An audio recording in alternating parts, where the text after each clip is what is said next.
रोहितजी, देशभरातल्या विविध पक्षांच्या नेते मंडळींना तुम्ही जाऊन भेटलात. या भेटीगाठींच्या अंती नेमकं काय होणार आहे? सत्य समोर यावं असं खरोखर किती नेते मंडळींना आणि पक्षांना वाटतं?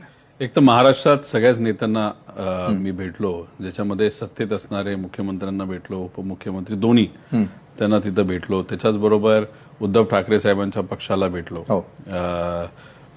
राज ठाकरे साहेबांना तिथं भेटलो.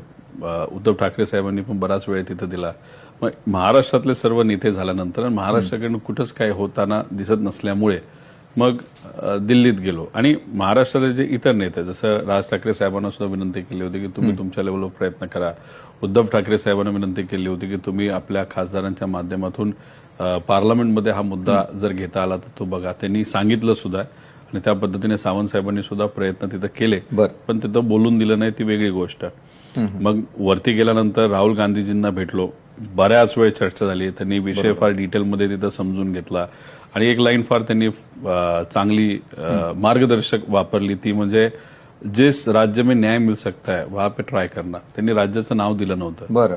आणि मग गवई साहेबांवर शूज कुणीतरी फेकला होता बघा, चप्पल फेकली होती. त्यावेळेस बऱ्याच लोकांचं चिडले होते लोक महाराष्ट्रात सुद्धा, आणि बऱ्याच महाराष्ट्रातल्या लोकांना FIR करायचे होते. महाराष्ट्रात परवानगी नाही मिळाली FIR करायला, ती परवानगी मिळाली होती कर्नाटकात.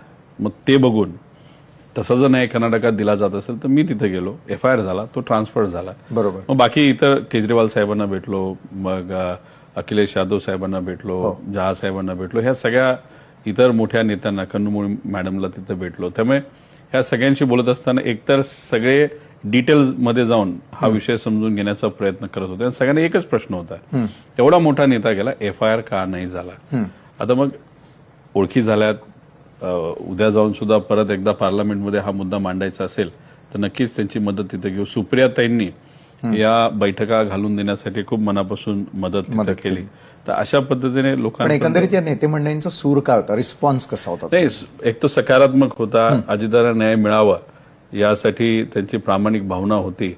त्यात काँग्रेसली तर मदत केलेली आपल्या सगळ्यांना माहितीच आहे, आणि इतर सर्व पक्ष. पण हे सगळं होत असताना प्रामाणिक भावना असणं एक, पण त्यांचा जो महत्वपूर्ण प्रश्न सातत्याने जो येत होता की FIR क्यों नहीं हुआ. आता मीच त्यांना म्हणत होतो मुझे नहीं समझ में आ रहा FIR क्यों नहीं हो रहा.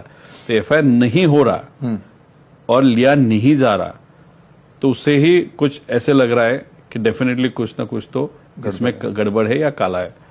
तर अशी त्यांच्या भूमिका त्याच्यामध्ये होती. बरं, पण रोहितजी, मी थोडंसं तुमच्या प्रेझेंटेशन